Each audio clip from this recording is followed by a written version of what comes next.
क्या दलाई लामा छोटी जाति के हैं? दलाई लामा के गेलुक जाति पर आखिरकार कौन उठा रहा है सवाल?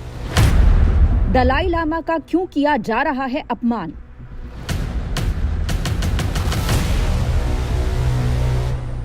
नीरज कुमार के बौद्ध विरोधी काले कारनामों की पोल खुल चुकी है।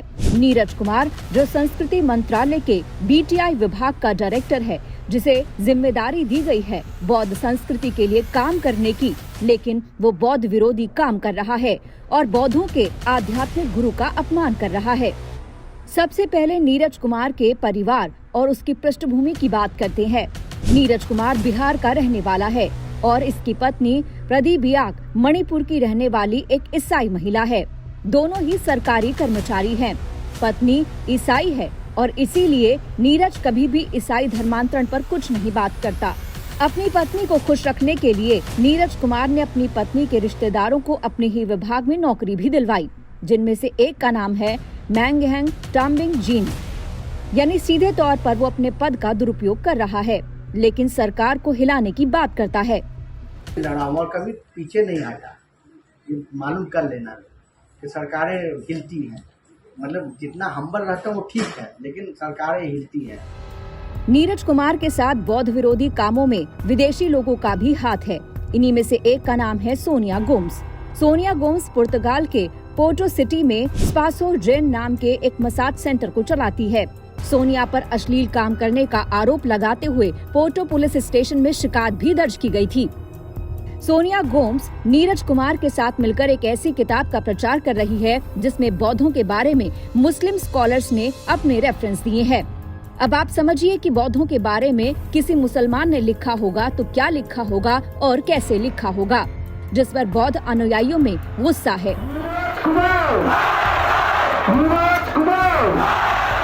सोनिया गोम्स सब जगह अपनी अलग अलग पहचान बताती है। फिलहाल वो अपने फर्जी नाम के साथ छिपकर नेपाल में रह रही है। सोनिया गोम्स ने नीरज कुमार की किताब में अपना पता नेपाल का बताया है। वहीं दूसरी तरफ देश का सोसाइटी नाम की एक संस्था में, जिसमें वो खुद भी मेंबर है, अपना पता पुर्तगाल का बताया है। ये तो थी नीरज कुमार की दोस्त सोनिया गोम्स की काली हकीकत। नीरज कुमार की पत्नी प्रदीप बियाक की दोस्त मैंगहेंग टाम्बिंग जीन की हरकतें भी आपको बता दें। जीन खुलेआम सोशल मीडिया पर बंदूक लहराती हुई भी दिखाई दी है, जो आर्म्स एक्ट के तहत गैर कानूनी है। नीरज कुमार, जो बौद्ध नहीं है, उसने बौद्धों पर किताब लिखी है और किताब में मुस्लिम स्कॉलर के रेफरेंस भी लिए हैं। नीरज कुमार की किताब का प्रमोशन करने वाला है इम्तियाज अहमद, जो कि कट्टर मुस्लिम है। इसी इम्तियाज की संस्था है देश का सोसाइटी, जिसमें नीरज कुमार और सोनिया गोम्स दोनों ही सदस्य हैं। नीरज कुमार ने अपने पद का दुरुपयोग करते हुए इम्तियाज अहमद की संस्था को बुद्धिस्ट योजना से 5 लाख रुपए दिलवाए हैं, जिस पर बौद्धों का हक था। भारत सरकार तो कहती है Tibet is part of China. ये एग्रीमेंट देखो, जिसमें सिक्किम को उन्होंने इंडिया का पार्ट माना, वाजपेयी जी के टाइम में जो हुआ था, ठीक है, और वो एलएसी पे एग्रीमेंट हुआ था और तिब्बत को हमने चाइना का पार्ट माना। तुम देखो एक्चुअली, तुम समझे, तो ये भारत सरकार का स्टैंड है, एनडीए के टाइम का है, समझे। तो वो नहीं है, वो मतलब मेरा ये भाई तिब्बत, लेकिन सवाल बहुत आएंगे। एक ही है, 45 में यूएन बना, ठीक है, तो जब यूएन बना तो हम आज़ाद थे या गुलाम थे? गुलाम थे। हम फाउंडिंग मेंबर 26 अक्टूबर कैसे बन गए? तिब्बत क्यों नहीं बन ज्वाइन किया? आज़ाद था, करना चाहिए ना। चलो भूल जाओ। फिर उसके बाद नेहरू जी ने 2 डेलीगेशन भेजा कि यार भाई अप्लाई करते। यूएन ने खुद भेजा, सिक्किम में भगा दिया, क्या टाइम नहीं है हमको तुमसे बात करने का। तो आप तो जाके कहाँ जा रहे हो? जो हिज होलीनेस का एक भाई जो है, बड़ा भाई, वो पढ़ा नानजिंग में। नानजिंग उस समय का राजधानी था ना, जो नेशनलिस्ट चाइना का। और पता है उसके गार्जियन कौन थे? Chiang Kai Shek. और उसने शादी की 4 साल बड़े एक हान लड़की थे, जो एक जनरल की बेटी, चाइनीज। तो हिज होलीनेस का अपना परिवार में बता देता हूँ। 5 भाई 2 बहन है। कहो तो सब दे दूँ तो समझ में आ जाएगा।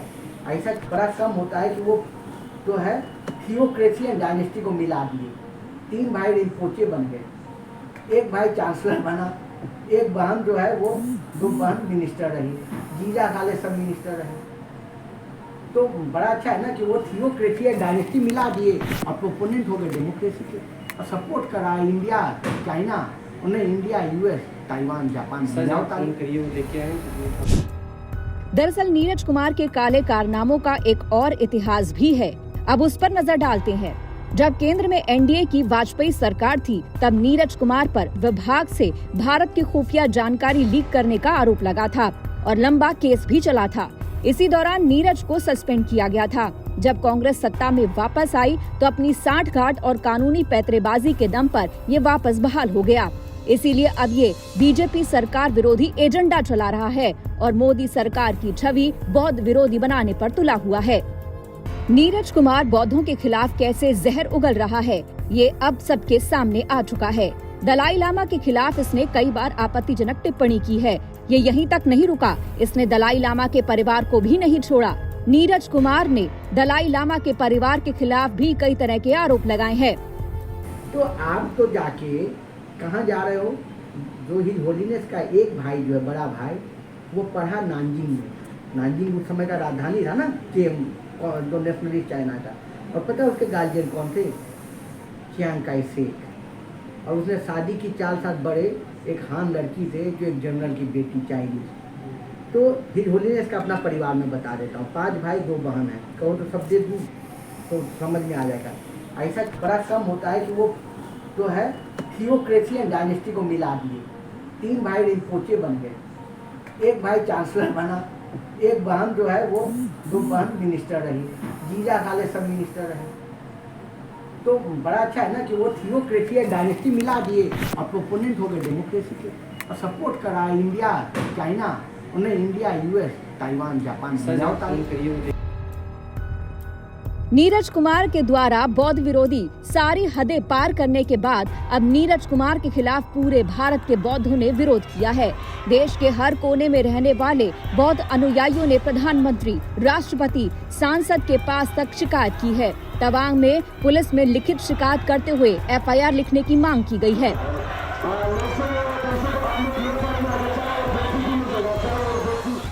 एक सुनने के लिए मिला कि जो Neeraj Kumar director ministry of culture PTI का, ये तवांग पे एक टूर रखा है, उसका विजिट रखा है। तो ये नीरज कुमार वो इंसान है जो दलाई लामा के खिलाफ में उसने इतना रिसेंटली काफी बहुत बड़ा इशू बनाया, इतना डिफेंड किया दलाई लामा को। और वही नहीं कि जितना भी हिमालय रीजन में दलाई लामा का फॉलोअर्स है, जो हम लोग बुद्धिस्ट है, वो सबका सेंटिमेंट में हर्ट किया है। और ऐसा नहीं है कि और रिसेंटली हम लोग ने 2 बार उसका जो टाउन में विजिट के लिए हम लोग ने रुकाया, तो फिर से अगर वो यहाँ टाउन में विजिट उसका शेड्यूल पहले से आ चुका है, तो हम लोग उसको बॉयकॉट करते हैं, उसको कंडेम करते हैं। और जो कल ही हम लोग जो वो नीरज कुमार के खिलाफ में एफआईआर भी किया है और उसका जो सीएमओ तक, हम डीसी ऑफिस से सीएमओ तक लेटर भी पहुंचा है कि उसको अगर यहाँ आएगा तो हम लोग जो जितना भी पब्लिक है तो उसको हम लोग अगेंस्ट करेगा और इसका लॉ एंड ऑर्डर को भी इफेक्ट हो सकता है। और ये जो तमाम पब्लिक को ये बोलना है कि ये मुद्दा जो सिर्फ स्टूडेंट यूनियन का नहीं है और एक इंडिविजुअल का नहीं है, हमें जितना भी लामास है और जितना भी अनीस है, जो नन्स है, और जितना भी एनजीओ है, जितना भी इंटेलेक्चुअल है और जितना भी पब्लिक है, सब निकल के इसका अगेंस्ट करना बहुत जरूरी है। हम लोग इतना साल से हम लोग प्रे कर रहे हैं कि हम लोग इतना साल से हम लोग उसको होप कर रहे हैं कि दलाई लामा तवांग में विजिट करे, लेकिन जो सेंट्रल गवर्नमेंट ने जो दलाई लामा का विजिट है उसको कैंसिल करते हुए फिर उसका जो दलाई लामा को अगेंस्ट करता है, जो दलाई लामा के खिलाफ में लिखता है, जो हम लोग का एक जो बिलीफ और सेंटिमेंट को हर्ट किया, वो इंसान तवांग में जो बेचता है उसको हम लोग उसको एक्सेप्ट नहीं करता है। और हम लोग जो constitution, we are as a part of India, जो हम लोग का एक कॉन्स्टिट्यूशनली एक राइट प्रोवाइड है, हम लोग का एक फंडामेंटल राइट है कि उसको जो हम लोग का एक धर्म है, उसका एक बिलीफ है, उसको भी तो जो दूसरा वाला इंसान जो रिस्पेक्ट करना बहुत जरूरी है।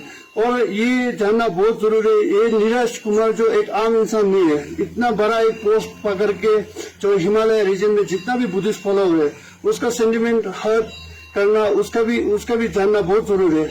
इसलिए आज हम लोग यहाँ से वीडियो का जरिए नीरज कुमार बोलो और सेंट्रल गवर्नमेंट, इवन हम लोग का स्टेट गवर्नमेंट और सबको ये बोलना है कि अगर जहाँ नीरज कुमार आता होगा और कंटिन्यू अगर उसका शेड्यूल जो चेंज नहीं करेगा, उसको अगर उसको नहीं रुकता होगा तो हम लोग इसको कंटिन्यूली प्रोटेस्ट करेगा और हम लोग जहां तक कुछ हद तक जाने से भी हम लोग चाहे कि उसको रुकाएगा। नीरज कुमार की सारी हरकतें और बौद्धों की नाराजगी भारतीय मीडिया में भी छाई रही। इसके बाद जब कुछ पत्रकार नीरज कुमार से बात करने के लिए दफ्तर पहुंचे तो नीरज कुमार की बॉस अमिता सरभाई ने कुछ भी कहने से मना कर दिया और नीरज कुमार ने भी कैमरे पर कुछ भी कहने से साफ इनकार कर दिया।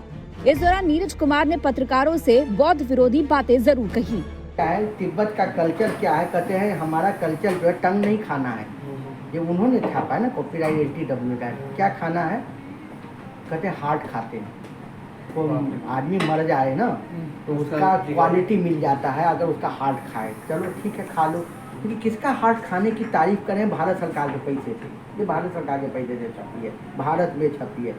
जनरल जोरावर सिंह को जब मारा इन्होंने तो उनका हार्ट काट के बांट के खाया, ये उनकी संस्कृति है। ये भारत सरकार के पैसे से छप रही है और हम लोग सनातन की बात करते हैं। ओके, ये है संस्कृति उनकी। बहुत बहुत धन्यवाद सर आपने। और आपको दिखा रहा हूँ ये भारत सरकार के पैसे हो रहा है, यही सब मैंने ऑब्जेक्शन शुरू किए ना। तो सर ये अभी तक लागू करके रखे इसका मतलब साला ये तो हम लोगों के लिए एक और नई आफत आने वाली है। नीरज कुमार ने अपनी किताबों में बौद्धों के इतिहास और संस्कृति को इस्लाम के हिसाब से तोड़ मरोड़ कर पेश किया है। सोशल मीडिया हो या पत्रकारों से बातचीत, कहीं भी नीरज कुमार ने बौद्ध धर्म और दलाई लामा के अपमान में कोई कसर नहीं छोड़ी। बौद्ध अनुयायियों में गुस्सा है और वो लगातार नीरज कुमार के खिलाफ कार्रवाई करने की मांग कर रहे हैं।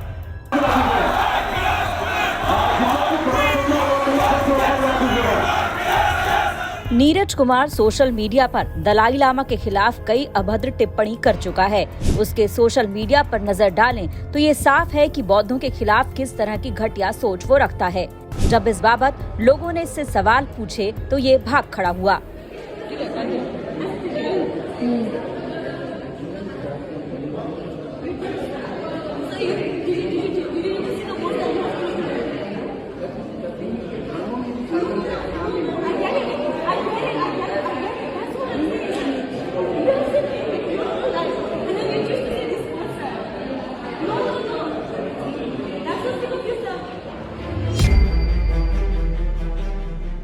संस्कृति मंत्रालय के BTI विभाग द्वारा हर साल बौद्धों के सहयोग और विकास के लिए फंड जारी किया जाता है, जिससे उन्हें किसी तरह की कोई परेशानी न हो। लेकिन नीरज कुमार ने फंड जारी रखना तो दूर, उसको लेकर साल 2023-24 में होने वाली बैठक पर ही रोक लगा दी। आखिरी बैठक 2022 में हुई थी। अपनी इन्हीं हरकतों पर शर्मिंदा होने और माफी मांगने की जगह वो अपने को पद्म पुरस्कार का हकदार समझता है। भाई इसको ट्रांसलेट करने में 200 साल के लोग लगे हुए थे। राहुल सांकृत्यायन जी का सपना था, निकोलस रोली जैसे, वो काम मैंने किया। तो इनफैक्ट मुझे ज़्यादा मिलना चाहिए था पद्मा अवार्ड। ठीक है, तो अब ये नहीं हुए। तो क्या हुआ कि वहाँ उन्होंने अमेरिका में दिया, जो एक संस्कृत के स्कॉलर थे और कालचक्र पे 40 साल से काम कर रहे थे। वो मुझे पहले से जानते थे, डेविड एगल। उन्होंने कहा यार तेरे पर सुपारी आई, सालों से कहा है कि किताब करो, और तुम उन्होंने कहा यार कुछ करना, क्योंकि मतलब इनसे भी दम नहीं हुआ। तो उन्होंने जो बनाया मुझे भी भेजा और कहा कि 1-2 तो निकाल लूँगा फॉल्ट फाइंडिंग। तो यह कहानी, ये 23 की कोई कहानी है नहीं, ये कब से चल रही है, जब से क्योंकि मैं आया हूँ तो पूरी बात जान के जाऊँगा। फिर जब ये किताब की यार, मेरा अभी तो कल से टॉक चल रहा है, जानते हो कि डिप्टी NSA साहिब ने जो पहला पॉडकास्ट किया, ठीक है, और सबसे ज़्यादा वो इंटेलिजेंस एजेंसी ही में देखा जा रहा है। मैं तो परेशान हो गया हूँ। लोग मतलब होता है ना कि अब जाए ट्वीट भी देखा था एक जिसमें आप बोल रहे थे। हाँ, तो मतलब इससे नहीं है कि जो अब मेरे पे बड़े आरोप लगाते हैं कि अब जैसे इन्होंने कहा चाइनीज एजेंट भी है। अरे ठीक है भाई, है सब चाइनीज एजेंट। एक आपको छोड़ के जो आप उनसे बातचीत भी कर रहे हैं, पैसे भी ले रहे हैं, सब आप कर रहे हैं। नीरज कुमार का खुद कोई बौद्ध धर्म से लेना देना नहीं है, लेकिन उसने बौद्ध धर्म पर किताब लिखी है। और तो और नीरज कुमार का सहयोग करने वालों में से भी कोई भी बौद्ध नहीं है। नीरज कुमार की बौद्ध विरोधी हरकतों में उसका साथ देने वाले ये नॉन बुद्धिस्ट लोग बौद्ध धर्म का और उनके गुरु दलाई लामा का अपमान करने में कोई कोर कसर नहीं छोड़ रहे।